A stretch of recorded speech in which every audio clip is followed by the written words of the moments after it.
Howdy folks, I'm Grotto Goblin of the Goblin's Grotto, and welcome to a huge Bones VI Kickstarter news video. For those uninitiated, Bones VI refers to the 6 miniature making Kickstarter by Reaper Miniatures, one of the big players in the miniature making scene. These Kickstarters have always been a really great means of getting loads of miniatures in bulk at really cheap prices compared to retail. So, if you like what you see here, I do recommend checking it out.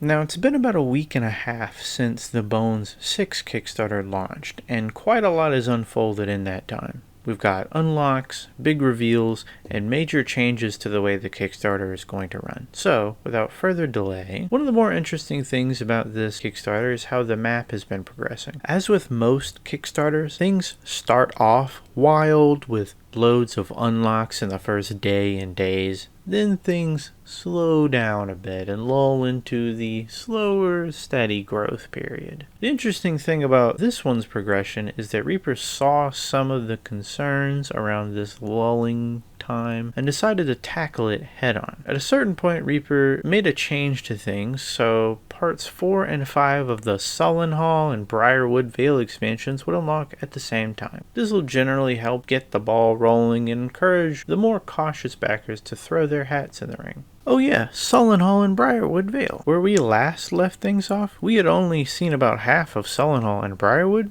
never even heard of her. As we've seen, the Shadows of Sullenhall includes this big crypt, plus all of these skeletons. And this fountain/shrine, a few bone piles, and a necromancer. But it also now includes a whole swarm of ghosts, ghouls, and spirits, which will be cast in a translucent plastic, perfect for ink washing. We're getting a quartet of vampires, one of which is in full bat mode. We're getting another quartet, this time of skeletal knights. And last, but certainly not least, a giant skeleton. Wow, what a selection of undead minis. These should come in handy to a lot of game masters out there, since these sorts of foes come up in almost every setting there is. Briarwood Vale, on the other hand, may be a little more niche, but it's no less intriguing. This is that Feywild expansion we've been getting rumors of all this time. As predicted, that little Korred worked his way in here, but enough about him. Take a look at these Redcaps. Quite a scrappy looking lot. Really quite nefarious looking. I suppose if you didn't want to use these as Redcaps specifically, they work just as well as any kind of nefarious gnome or even a goblin of some kind. Oh, and then you have the 4 Sylphs? Sylphs? Yeah. Representing the 4 seasons. The standard climactic changes, not the hotel chain. These are also minis you could use to represent the number of different kinds of humanoids, from nymphs to dryads, elves, ladrin, all sorts. There's all sorts of possibilities with these in particular. Then there's 3 O Wisps. 3 more minis going to be injected in translucent plastic. And honestly may be just fine left as such. Though you could do some cool OSL lighting effects if you so chose. And then there's the last currently unlocked minis, the trio of Kelpies, which are little plant sirens that lure people down to the bottom of lakes and oceans and such to drown them. You can actually see a few bones from previous victims about the bases of these 3. Now, even though the rest of the set isn't technically unlocked yet, we do get to see what else there is. We have 5 Beefolk on these very fitting hexagon bases. I've seen some discussion about whether these lean to the chibi art style. I can see that, but I think they'll also fit in just fine amongst all the other sorts of minis that we have. And as cute as they may seem in this form, I'm sure if one of these walked up to me, I would be truly terrified. Speaking of terror, the Murder Hornet. Yes, that invasive species turned meme turned mini, and quite a scary looking one at that. Definitely wouldn't want to meet this one in a dark alley, or anywhere at all, actually. Just no. These insectoids are all in round 3 of the unlocks, but the rest are all coming at once in part 4 plus 5. Starting off strong with a couple of large minis in the Fungal Queen and Fungal King. You might draw some similarities between this Fungal Queen and the one Reaper put out a while back. This is in part due to them being made by the same sculptor and being roughly based on the same character concept. However, this is in fact a brand new mini, built from the ground up, and it looks to be quite a bit larger than that previous iteration, and a lot more detailed. The Fungal King is also brand new from the ground up, not based on any previous Reaper model by the looks of things. It's got a lot going on there, lots of mushrooms with names I'm sure I'd struggle to pronounce. Moving on. There's that Korred. It's next to this funky looking tree, the Arboreal Defender. I appreciate that this creature is shaped more like a tree than a person who happens to be made of tree. It's a really peculiar shape, really, the type of thing you would actually see a tree look like. Well, I guess except for the face and hands and arms and the teeth. Anyway, should be fun to paint, but perhaps a bit of a task to assemble. We'll have to see. Following that, we have 3 fairies, pixies. Honestly, you'll be fine however you want to use them. They're all based on flowers and are thus named respectively. Yes, they're very cute, but not as much as my 3 favorite minis from this set. The fairy dragons. These also have specific names, all of which are great. You have Dewdrop, Fernberry, and my personal favorite, Jim Jam. Now, if you weren't excited about those little guys, perhaps their much larger cousin will do it. Shimmerscale, a large fairy dragon.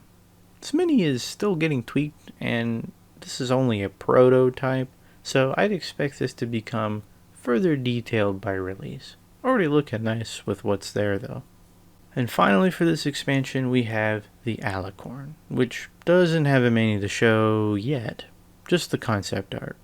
Can't say if it'll be posed like this or not, but however it comes, it's nice to be getting another mini that was actually added on for free. Yeah, Briarwood and Sullenhall sure are exciting. They both work out to $1.61 per mini for the $50 per expansion.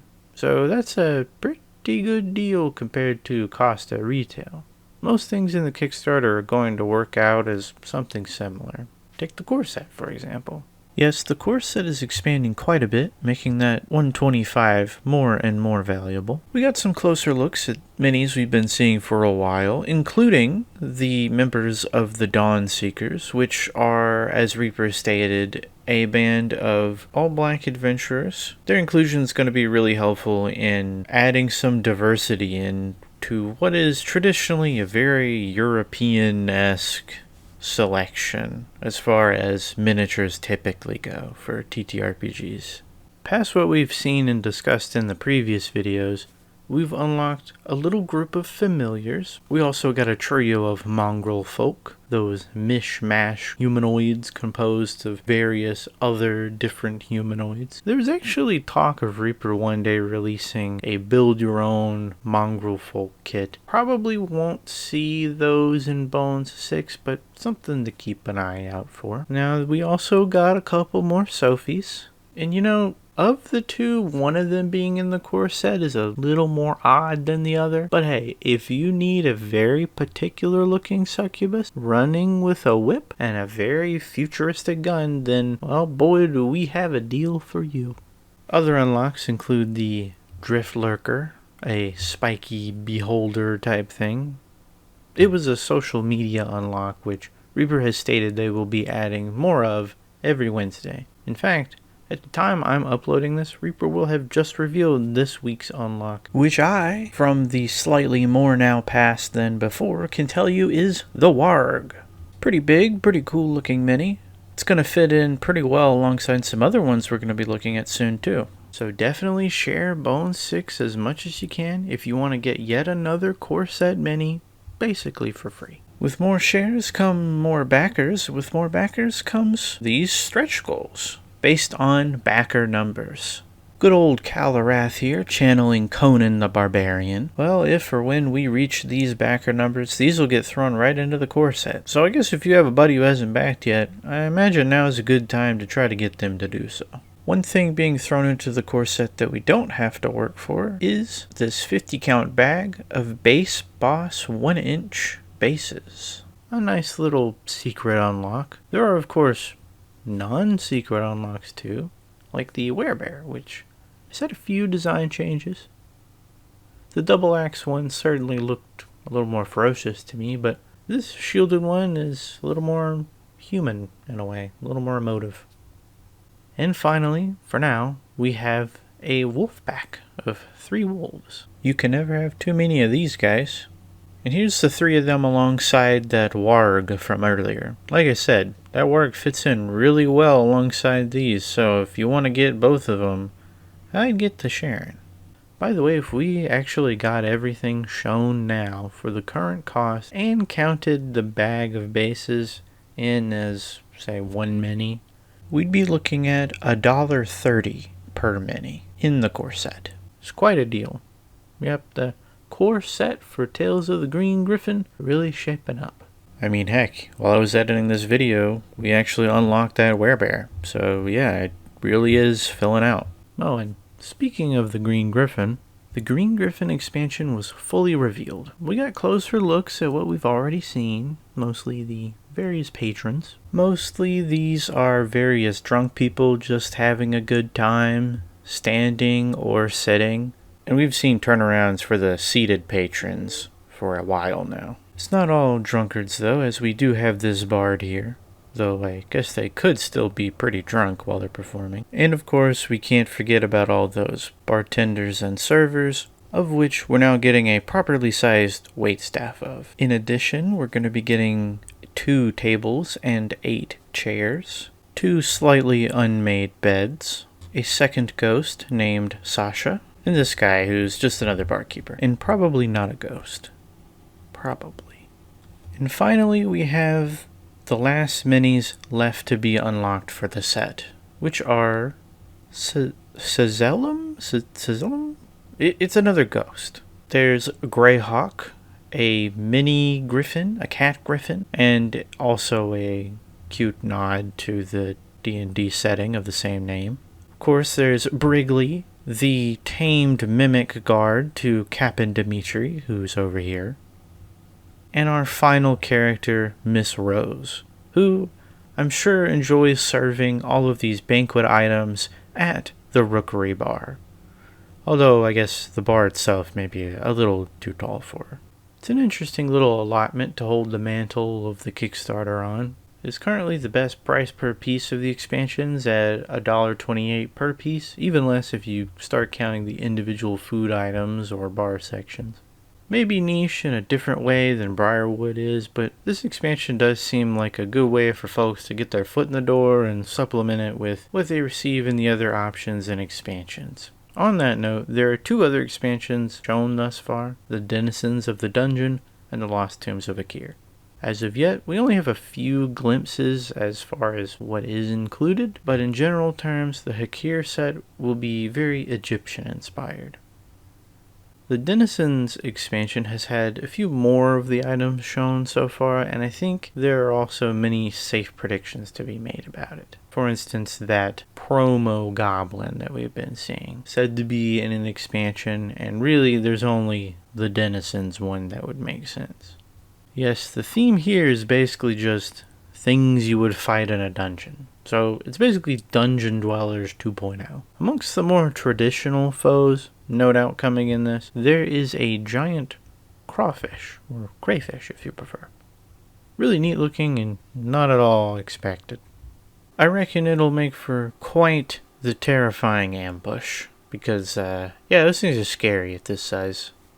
In addition, there's a Yeti type monster. Depending on the dungeon, I guess that could be an odd thing to encounter, but it is another one of those traditional TTRPG monsters. I do wonder how this will stack up against the Mandapar Pass Yetis, though. And perhaps for Denizens, the biggest reveal of all, we have 2 large perched wyverns, or wyverns. Now, I only just recently started sculpting with green stuff, but even I can tell you that that's a lot of green stuff right there. Yeah, I'm guessing these expansions are going to be really hard to pass up. I'm looking forward to seeing what all gets revealed for them so I can properly weigh my options. Oh, and speaking of options, we got those Pathfinder chibi goblins unlocked, but we've seen them. We also got the 6 Orcs of the Ragged Wound. So somehow I didn't notice this until they started releasing these turnarounds in close-ups, but this one orc in particular has stapled 4 hands to its shield. 4 right hands, by the way, so that's presumably 4 different people, unless someone had 2 right hands. Pretty brutal, but really interesting as far as a mini goes. Another interesting thing we've been given is a core set extra option containing 6 of the giant ants. Now Reaper still isn't going to break the whole core set up into extras like they did with 5, at least that isn't being planned now, but it seems they are willing to do so with a few select parts. The Wolfpack and the Mudmen have also been floated as potential extra candidates, so I guess we'll just have to wait and see. And finally, within our grasp, is Chaarondar the Cruel, a huge dragon on a 4-inch base. One of the first things we ever saw of Bones 6, now finally on the board, and for a nice price, I'd say. Beyond what's on the board and in the main page, there are a handful of little teases for expansions and encounters not yet shown, or at least not yet confirmed. One item that was confirmed, though, was our first of the legendary tales, which seemed to be functioning as the encounters for this Kickstarter. At any rate, they're sets of multiple themed miniatures, with some terrain pieces, by the looks of it. We actually saw some of this a while back, specifically the owl totem. At the time, we didn't really know what it was for, but it was a little hinted at that it could be owl bear related. Makes sense now. Now, the last little bits that I'm going to cover in this video, since it's gone on long enough, is this impish familiar, which may well be a familiar unlock, and this female storm giant, which will probably be a solo option, just like the male one was last time around. For everything else, you'll have to wait for the next video. For now, though, I've been, and still am, Grotto Goblin of the Goblin's Grotto. If you enjoyed this video and want to see more, consider giving this one a like and subscribing to the channel. It really helps me out, and it means a lot to see all of your support, especially in these comments, of which I've gotten some very nice ones that have really, truly made my whole week. So thank you so much to those of you who have been sticking around, and thanks also to all of the new faces in our little corner of the web. You really, truly are appreciated. And yes, until next time, have a good one, stay safe, pledge responsibly, and if you've got them, let's go paint some minis. Take care.